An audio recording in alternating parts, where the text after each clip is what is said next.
Manajemen pemasaran pertemuan yang ke-10. Kami dari kelompok 5 yang beranggotakan Fajar Mustika Nurhuda, Rizky Fari Firmansyah, Estur Novia Susantika, dan Dean Aprilia dari Universitas Dinamika Surabaya. Materi yaitu di bab 15, merancang dan mengelola saluran pemasaran terintegrasi, dan yang kedua, bab 16, mengelola perdagangan ecer, grosir, dan logistik.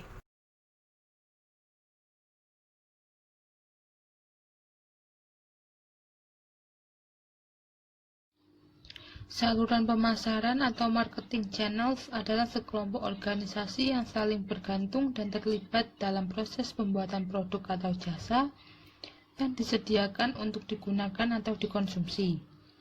Saluran pemasaran merupakan seperangkat alur yang diikuti produk atau jasa setelah produksi, berakhir dalam pembelian dan digunakan oleh pengguna akhir. Beberapa perantara seperti pedagang grosir dan eceran yang membeli dan menjual kembali barang dagangan tersebut disebut pedagang. Perantara lainnya seperti broker, perwakilan produsen, agen penjualan, mencari pelanggan dan dapat bernegosiasi atas nama produsen, tetapi tidak memiliki hak atas barang. Oleh karena itu, mereka disebut agen. Masih ada perantara lain seperti perusahaan transportasi, gudang independen, bank, agen periklanan yang membantu dalam proses distribusi, tetapi juga tidak memiliki hak atas barang dan tidak menegosiasikan pembelian atau penjualan. Mereka disebut fasilitator. Sistem saluran pemasaran atau marketing channels adalah sekelompok saluran pemasaran tertentu yang digunakan oleh sebuah perusahaan, dan keputusan tentang sistem ini merupakan salah satu keputusan terpenting yang dihadapi manajemen. Salah satu peran utama saluran pemasaran adalah mengubah pembeli potensial menjadi pelanggan yang menguntungkan. Saluran pemasaran tidak hanya melayani pasar, tetapi mereka juga harus membentuk pasar. Dalam mengelola perantaranya, perusahaan harus memutuskan berapa besar usaha yang dilakukan untuk melakukan strategi pemasaran dorong atau tarik. Strategi dorong atau push strategi menggunakan tenaga penjual, uang promosi dagang, atau sarana lain produsen untuk mendorong perantara membawa, mempromosikan, dan menjual produk ke pengguna akhir.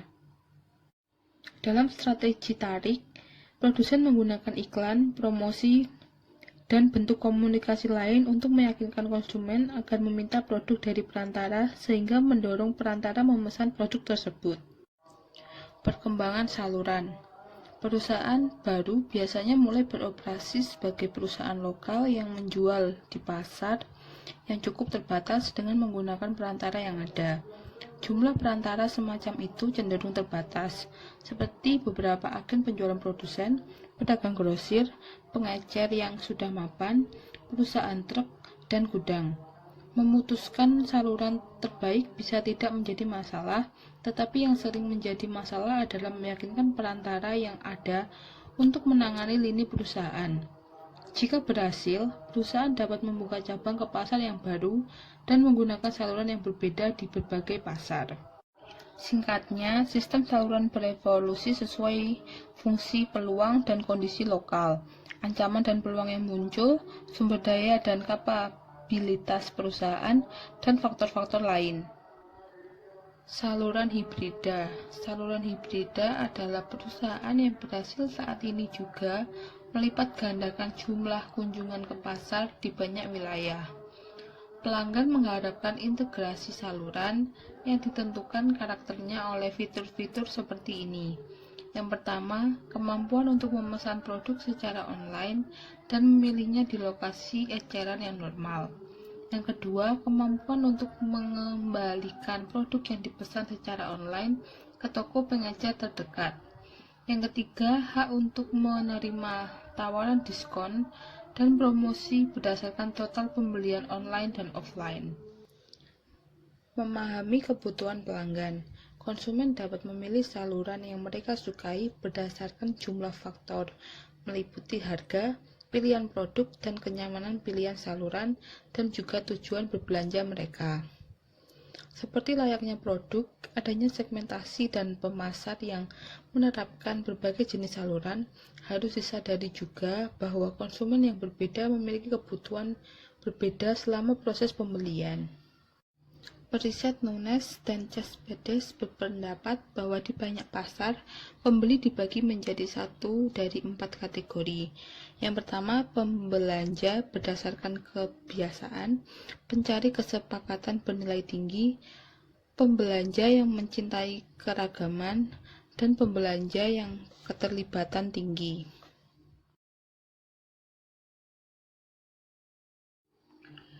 Fungsi dan aliran saluran. Saluran pemasaran berfungsi untuk menggerakkan barang dari konsumen. Saluran pemasaran mengatasi kesenjangan waktu, tempat, dan kepemilikan yang memisahkan barang dan jasa dari mereka yang memerlukan atau menginginkan. Pemasaran Truck for Life dibagi menjadi 5 aliran. Yang pertama, aliran fisik. Yang kedua, aliran hak milik. Yang ketiga, aliran pembayaran. Yang keempat, aliran informasi. Dan yang kelima, aliran promosi. Tingkat saluran. Produsen dan pelanggan akhir merupakan bagian dari semua saluran. Kita akan menggunakan jumlah tingkat perantara untuk panjang saluran. Beberapa saluran pemasaran barang konsumen dengan panjang yang beragam, yaitu yang pertama, tingkat 0. Tingkat 0 terdiri dari produsen yang menjual langsung ke pelanggan akhir. Contoh utama adalah penjualan dari pintu ke pintu, arisan, pesanan surat, pemasaran lewat telepon, penjualan lewat TV, penjualan lewat internet, dan toko milik produsen. Kemudian tingkat 1. Tingkat 1 mengandung satu perantara penjualan seperti pengecer. Kemudian tingkat 2. Tingkat 2 mengandung 2 perantara. Dalam pasar konsumen, perantara ini biasanya pedagang grosir dan pengecer. Dan yang keempat, tingkat 3. Tingkat 3 terdiri dari 3 perantara. Dalam industri pengemasan daging, pedagang grosir menjual ke pedagang besar, yang menjual ke pengecer produsen, mendapatkan informasi tentang penggunaan akhir dan penerapan kendali semakin sulit ketika jumlah tingkat saluran semakin banyak. Saluran sektor jasa, saluran pemasaran tidak terbatas pada distribusi barang fisik. Menganalisis tingkat output jasa yang diinginkan pelanggan. Saluran menghasilkan 5 output, yaitu yang pertama, ukuran 0. Ukuran 0 adalah jumlah unit yang diizinkan saluran untuk dibeli oleh pelanggan umum dalam satu peristiwa. Yang kedua, waktu tunggu dan waktu pengiriman. Waktu tunggu dan waktu pengiriman adalah rata-rata waktu tunggu pelanggan saluran untuk menerima barang. Pelanggan semakin menyukai saluran dengan pengiriman yang cepat. Yang ketiga, kenyamanan spasial. Kenyamanan spasial adalah tingkat di mana saluran pemasaran membuat konsumen lebih mudah membeli produk. Yang keempat, keragaman produk. Keragaman produk adalah rentang pilihan yang disediakan oleh saluran pemasaran. Biasanya pelanggan lebih menyukai pilihan yang banyak karena semakin banyak pilihan, semakin besar peluang untuk menemukan apa yang mereka butuhkan. Yang kelima, dukungan layanan. Dukungan layanan adalah jasa tambahan seperti kredit, pengiriman, instalasi, dan perbaikan yang disediakan oleh saluran. Semakin besar dukungan jasa, semakin besar pekerjaan yang disediakan oleh saluran.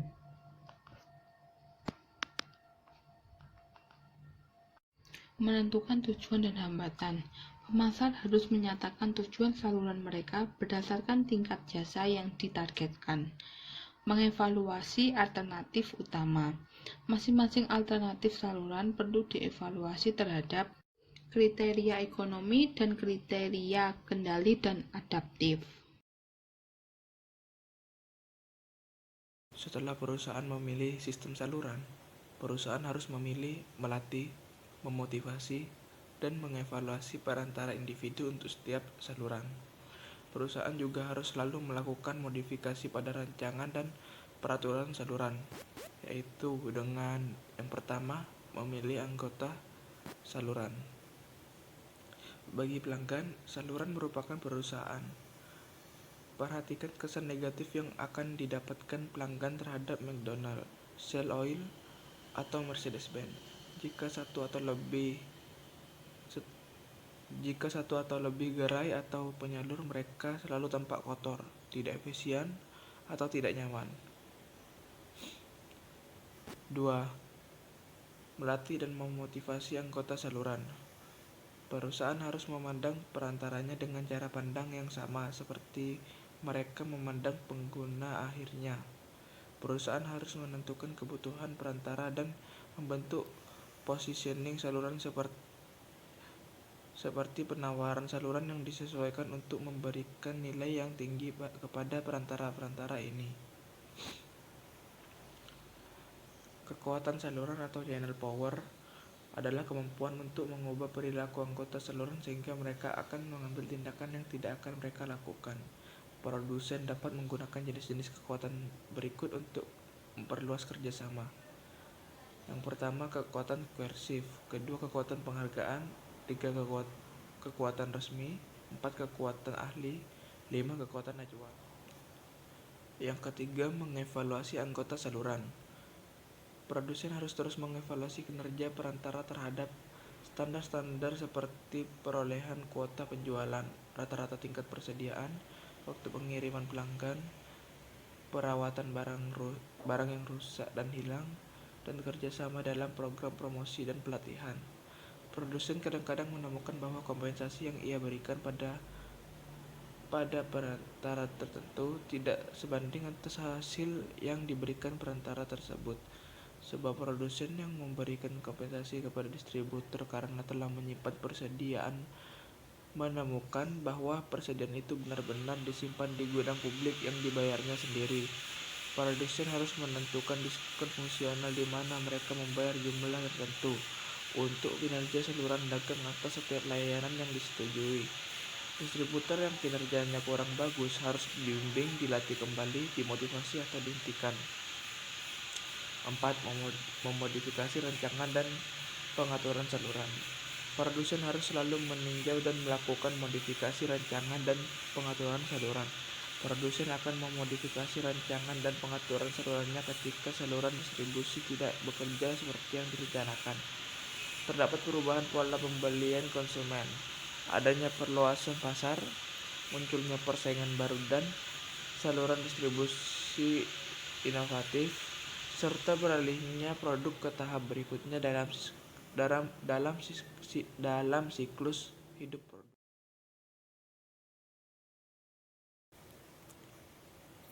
Saluran distribusi tidak bersifat statis. Institusi perdagangan, grosir, dan eceran baru bermunculan, dan sistem saluran baru berkembang. Pertumbuhan sistem pemasaran terbagi menjadi 3. Yang pertama, sistem pemasaran vertikal atau biasa disebut VMS. Sistem pemasaran vertikal timbul sebagai akibat usaha anggota saluran yang kuat untuk mengendalikan perilaku saluran dan menghilangkan konflik yang terjadi ketika anggota independen mengejar tujuan mereka sendiri. VMS mencapai keekonomisan melalui ukuran kekuatan tawar-menawar dan penghilangan duplikasi jasa. Pembeli bisnis untuk produk dan sistem yang kompleks tanpa menghargai pertukaran informasi ekstensif yang bisa mereka dapatkan dari VMS. VMS menjadi distribusi dominan di pasar konsumen Amerika Serikat yang antara 70% dan 80%-nya total pasar. Ada 3 jenis VMS. Yang pertama VMS korporat, 2 VMS teradministrasi, dan VMS kontraktual. Lalu yang kedua ada sistem pemasaran horizontal. Sistem pemasaran horizontal di mana 2 atau lebih perumahan yang tidak berhubungan, menyatukan sumber daya suatu program untuk mengeksploitasi peluang pemasaran yang muncul. Lalu yang ketiga ada mengintegrasikan sistem pemasaran multisaluran. Saat ini sebagian besar perusahaan menerapkan pemasaran multisaluran. Disney menjual DVD-nya melalui 5 saluran utama, yaitu toko penyewaan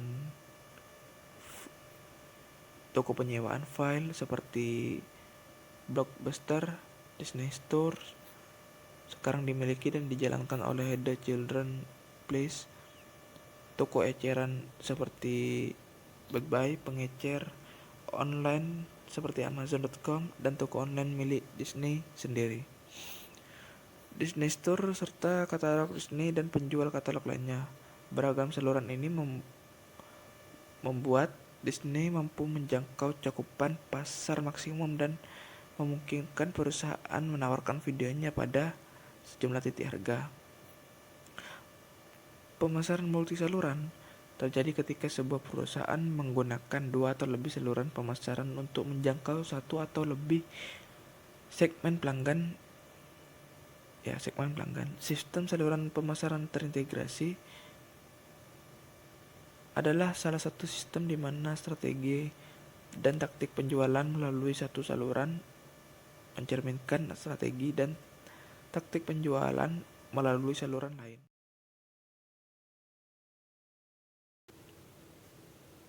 Jenis konflik dan persaingan. Misalkan, produsen membentuk saluran vertikal yang terdiri dari pedagang grosir dan pengecer. Produsen berharap kerjasama saluran akan menghasilkan laba yang lebih besar bagi setiap anggota saluran. Namun konflik vertikal, horizontal, dan multisaluran dapat terjadi.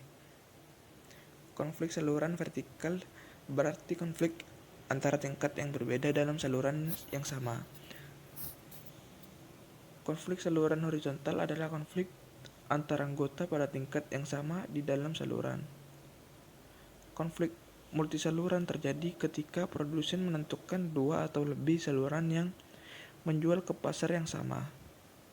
Penyebab konflik saluran. Beberapa penyebab konflik saluran mudah diselesaikan, lainnya tidak.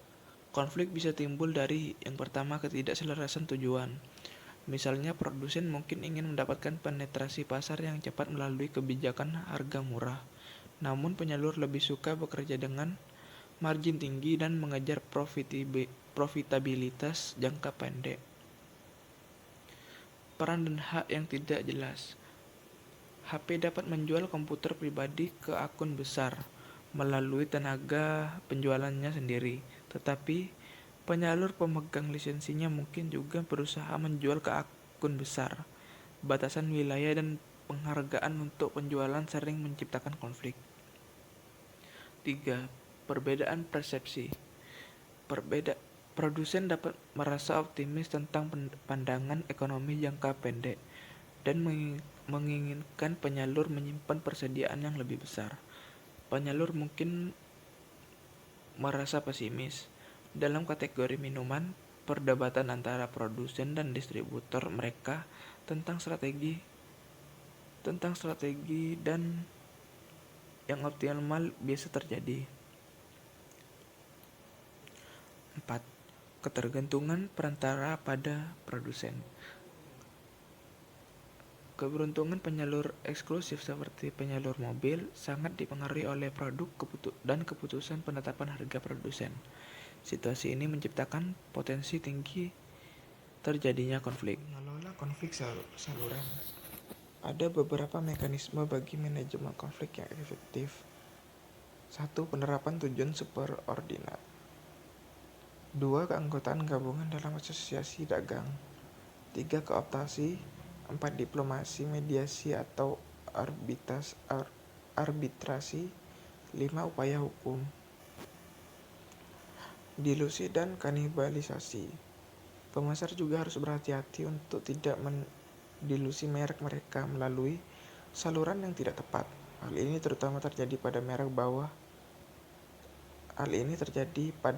mewah yang citranya sering dibangun berdasarkan eksklusivitas dan layanan yang disesuaikan untuk pribadi. Citra merek seperti Calvin Klein dan Tommy Hilfiger turun ketika mereka menjual terlalu banyak produk mereka di saluran diskon. Coach bekerja keras menghindari delusi citra produknya.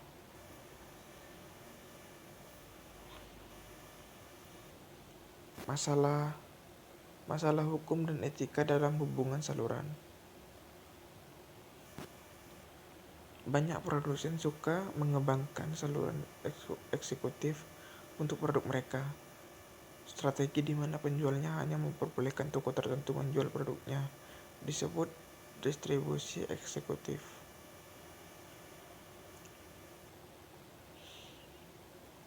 Kebanyakan secara hukum perusahaan bebas mengembangkan pengaturan saluran yang sesuai dengan keinginan mereka. Bahkan, hukum berusaha mencegah perusahaan agar tidak menggunakan taktik yang seolah-olah memihak, yang dapat menghalangi pesaing untuk menggunakan saluran tersebut. Berikut ini kita membicarakan secara singkat legalitas praktik tertentu, termasuk kesepakatan eksklusif, wilayah eksklusif, kesepakatan mengikat, dan hak penyalur.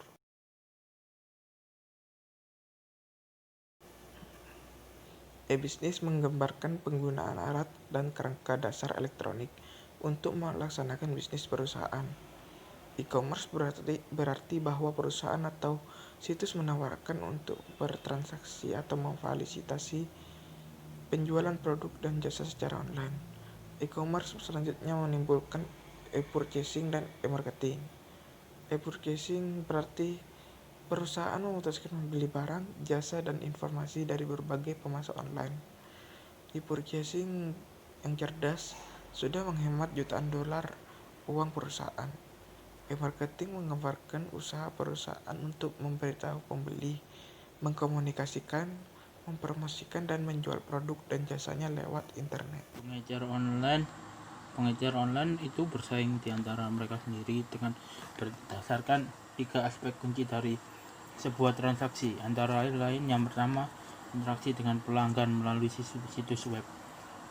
Mereka hanya bisa berinteraksi dengan pelanggan yaitu melalui situs web.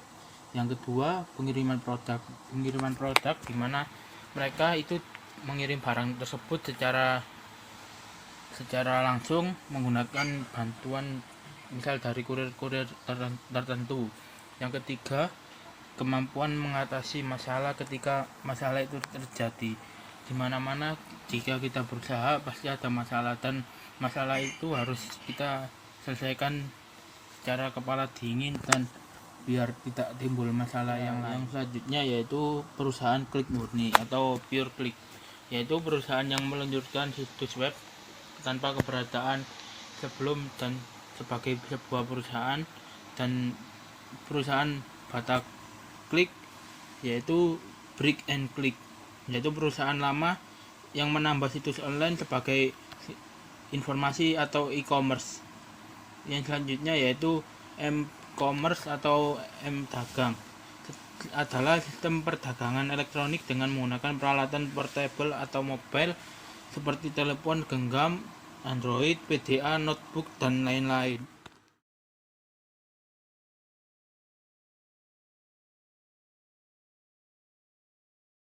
Yang selanjutnya yaitu pengecer atau retail atau toko eceran atau retail store, yaitu ialah perusahaan yang fungsi utamanya adalah menjual suatu produk pada konsumen akhir untuk pemakaian pribadi dan rumah tangga. Selanjutnya yaitu ada beberapa jenis pengecer, yaitu toko barang khusus, pasar swalayan itu seperti Indomaret dan lain-lain, toko kelontong, toko diskon, pengecer off price, superstore, dan ruang pamer katalog. Yaitu pengecer memposisikan diri mereka menawarkan satu dari 4 tingkat layanan, yaitu yang pertama swalayan, layanan terbatas, layanan penuh. Yang Yang selanjutnya yaitu 4 strategi positioning luas untuk pengecer. Yang pertama yaitu Bloomingdale's, yang kedua Tiffany, yang ketiga Sunglass Hut, yang keempat Walmart. Ya, yang selanjutnya yaitu usaha non toko. Usaha non toko, usaha eceran dibagi 4, yaitu penjualan langsung, pemasaran langsung, mesin otomatis, layanan pembelian. Perdagangan eceran korporat. Jenis perdagangan eceran atau korporat yaitu yang pertama toko rantai korporat, 2 sukarela, 3 koperasi pengecer, 4 koperasi konsumen, 5 organisasi waralaba, yang terakhir yaitu konglomerat pedagang, yaitu pedagang yang sudah sukses. Yang selanjutnya yaitu lingkungan eceran baru.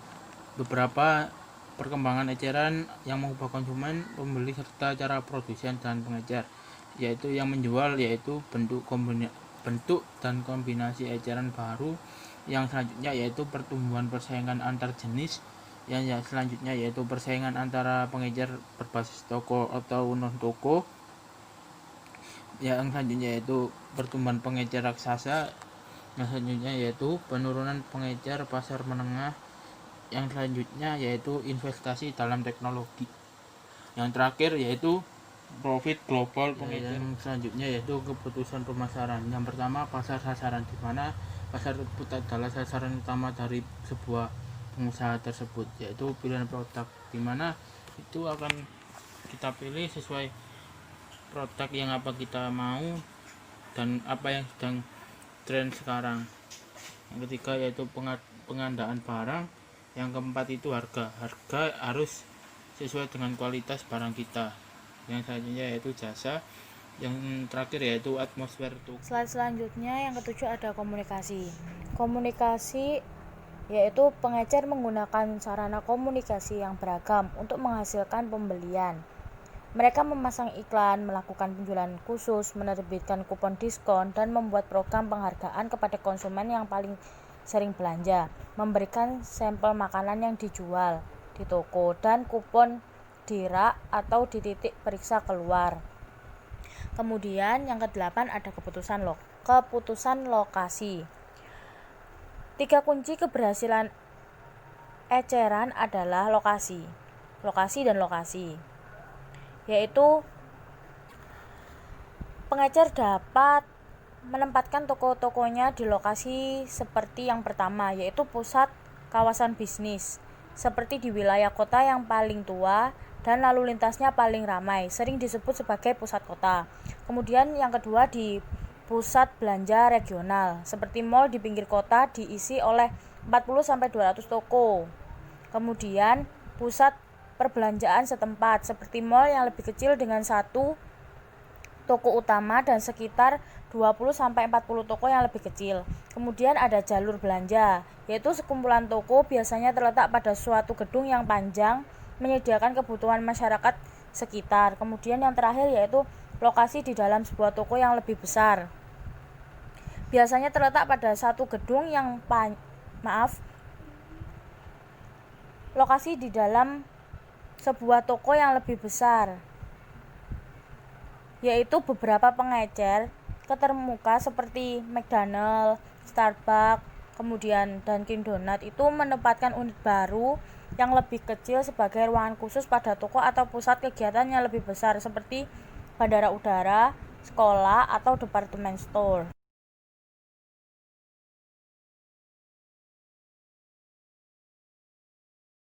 Selanjutnya ada peranan merek pribadi dan ancaman label pribadi. Di peranan merek pribadi yaitu mengapa sih peranan merek pribadi itu sangat penting bagi mereka sendiri. Yaitu yang pertama, hal tersebut lebih menguntungkan peranan mencari produsen dengan kapasitas berlebih yang akan menghasilkan merek pribadi dengan biaya rendah. Biaya lainnya seperti riset dan pengembangan, periklanan, promosi penjualan, dan distribusi juga lebih rendah, sehingga merek pribadi dapat dijual pada harga yang lebih rendah, namun menghasilkan margin keuntungan yang lebih tinggi. Kedua, pengecer mengembangkan merek toko eksklusif untuk mendiferensiasikan diri mereka dari pesaing. Kemudian ancaman label pribadi. Dalam konfrontasi antara label produsen dan label pribadi, pengecer mendapatkan banyak keunggulan dan meningkatkan kekuatan pasar. Karena ruang rak tidak banyak, sekarang banyak pasar swalayan mengenakan biaya penempatan ketika menerima merek baru yang menutup biaya pendaftaran dan penyimpanan. Sehingga pengecer juga mengenakan biaya untuk ruang tampilan khusus dan iklan dalam toko. Pengecer biasanya memberikan tampilan yang lebih menarik bagi mereknya sendiri dan selalu memastikan bahwa mereka mempunyai persediaan yang cukup. Kini pengecer membangun kualitas yang lebih baik untuk merek tokonya dan menekankan kemasan yang menarik. Jenis grosir yang pertama yaitu pedagang grosir. Bisnis yang dimiliki secara independen dan memiliki hak atas barang yang mereka tangani. Kemudian yang kedua ada pedagang grosir layanan penuh, yaitu memiliki stok, memiliki tenaga penjualan, melakukan pengiriman, menyediakan bantuan manajemen. Kemudian yang ketiga ada pedagang grosir layanan terbatas, yaitu pedagang grosir penjualan tunai, menjual lini terbatas barang pergerakan cepat ke pengecer kecil secara tunai. Kemudian yang keempat yaitu pialang atau agen. Pialang atau agen memfasilitasi pembelian dan penjualan dan mendapatkan komisi 2% sampai 6% dari harga jual. Kemudian yang kelima, cabang dan kantor produsen serta ecer. Kegiatan perdagangan grosir dilakukan oleh penjual atau pembeli sendiri dan bukan melalui pedagang grosir independen. Kemudian yang terakhir ada pedagang grosir khusus, yaitu pengumpulan pertanian, yaitu contohnya seperti membeli hasil pertanian dari bahan usaha tani. Kemudian pabrik dan terminal minyak curah.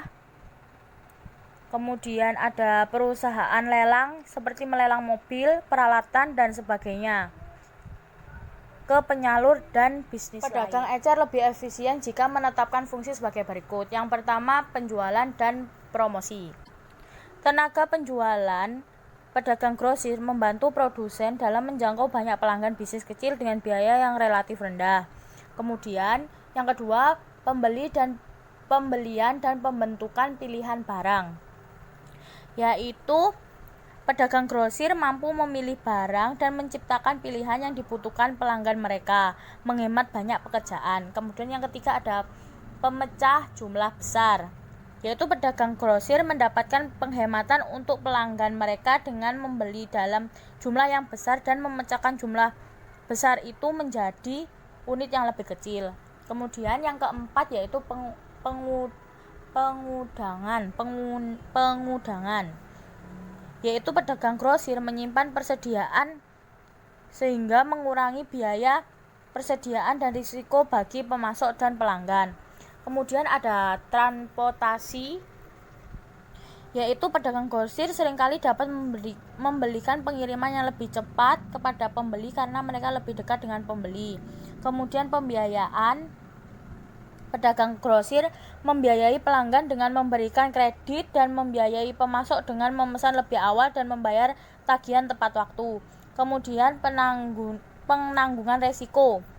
Pedagang grosir menyerap sejumlah resiko dengan mengambil alih hak kepemilikan dan memegang biaya pencurian, kerusakan, tumpah, dan keusangan. Kemudian informasi pasar. Pedagang grosir termasuk informasi tentang kegiatan pesaing, produk baru, pengembang harga, dan seharusnya kepada pemasok dan pelanggan. Kemudian yang terakhir, layanan manajemen dan konseling. Pedagang grosir sering membantu pengecer meningkatkan operasi mereka dengan melatih menjaga toko, membantu tata letak dan tampilan toko, dan membuat sistem akuntansi dan kendali persediaan.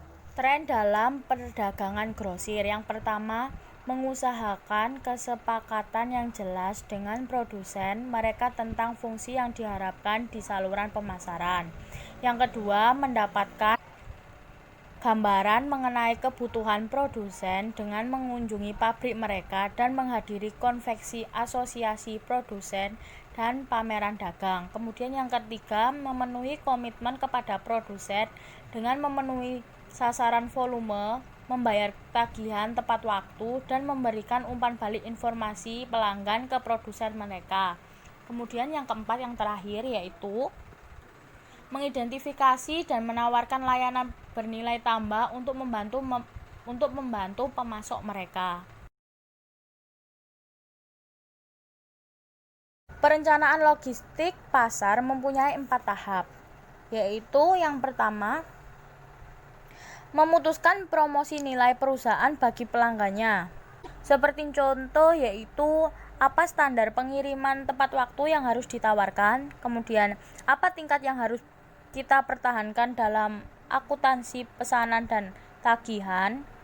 Kemudian yang kedua yaitu memutuskan rancangan saluran dan strategi jaringan terbaik untuk menjangkau pemasaran, yaitu seperti apakah perusahaan harus melayani pelanggan secara langsung atau melalui perantara.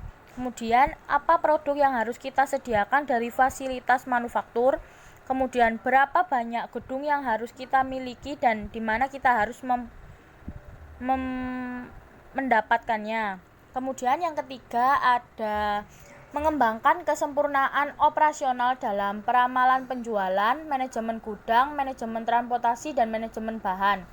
Kemudian yang keempat ada mengimplementasikan solusi dengan sistem informasi, peralatan, kebijakan, dan prosedur terbaik. Slide yang terakhir ada sistem logistik terintegrasi, kemudian ada tujuan logistik pasar, kemudian keputusan logistik pasar, dan yang terakhir ada pelajaran organisasional. Yang akan saya jelaskan yang pertama yaitu sistem logistik terintegrasi.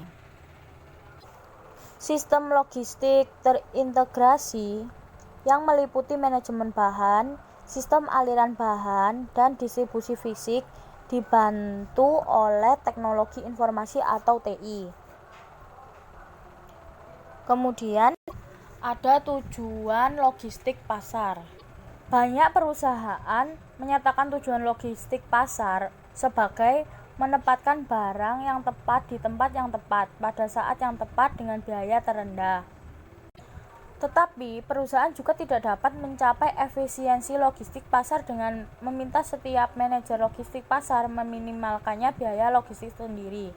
Biaya logistik pasar berinteraksi dan sering berhubungan secara negatif. Misalnya, yang pertama, manajer lalu lintas lebih menyukai pengiriman lewat rel dibandingkan lewat udara karena biaya kereta lebih kecil. Kemudian yang kedua, departemen pengiriman menggunakan peti kremasi murah untuk meminimalisir biaya pengiriman. Yang ketiga, manajer persediaan menyukai persediaan rendah. Yang selanjutnya ada keputusan logistik pasar. Di sini itu ada 4, yaitu memproseskan pemesanan, penggudangan, persediaan, dan transportasi. Yang pertama yaitu pemrosesan pesanan. Sebagian perusahaan saat ini berusaha mempersingkat siklus pemesanan sampai pembayaran, yaitu waktu antara penerimaan pesanan, pengiriman, dan pembayaran. Siklus ini mempunyai banyak langkah, termasuk transmisi pesanan oleh wiraniaga, pemasukan pesanan dan pemeriksaan kredit pelanggan, jadwal persediaan dan produksi, mengirimkan pesanan dan invoice faktur, dan menerima pembayaran. Kemudian selanjutnya yaitu pergudangan. Semua perusahaan harus menyimpan barang jadi sampai barang itu terjual karena siklus produksi dan konsumsi jarang sekali. Yaitu fungsi penyimpanan adalah membantu memperlancar perbedaan antara produksi dan jumlah yang diinginkan oleh pasar. Kemudian yang ketiga ada persediaan. Tingkat persediaan sendiri yaitu mempresentasikan biaya utama, di mana para wiraniaga akan lebih suka jika perusahaan mereka menyimpan cukup banyak stok untuk memenuhi semua pesanan pelanggan dengan segera. Kemudian yang terakhir ada transportasi. Pilihan transportasi sendiri akan mempengaruhi penerapan harga produk, kinerja pengiriman tepat waktu, dan kondisi barang ketika barang itu tiba, dan semuanya mempengaruhi kepuasan pelanggan. Dalam pengiriman barang ke gudang, penyaluran, dan pelanggannya, perusahaan dapat memilih di antara 5 model transportasi, yaitu rel, udara, truk, air, dan pipa. Pengiriman mempertimbangkan kriteria seperti kecepatan, frekuensi, keandalan, kapabilitas, ketersediaan, kemudahan penelusuran, dan biaya. Untuk kecepatan, udara, rel, dan truk adalah pesaing utama. Jika tujuannya adalah biaya rendah, pemilihannya adalah air dan pipa. Yang terakhir ada pelajaran organisasional. Pelajaran organisasional itu yaitu strategi logistik pasar harus diturunkan dari strategi bisnis, bukan hanya dari mempertimbangkan harga. Sistem logistik harus memberikan informasi intensif dan membentuk hubungan elektronik di antara semua pihak yang berkepentingan. Terakhir, perusahaan harus menetapkan tujuan logistiknya untuk menyamai atau melebihi standar layanan pesaing dan harus melibatkan anggota semua tim yang relawan dalam proses perencanaan, yaitu melaksanakan logistik dengan benar akan memberikan imbalan besar.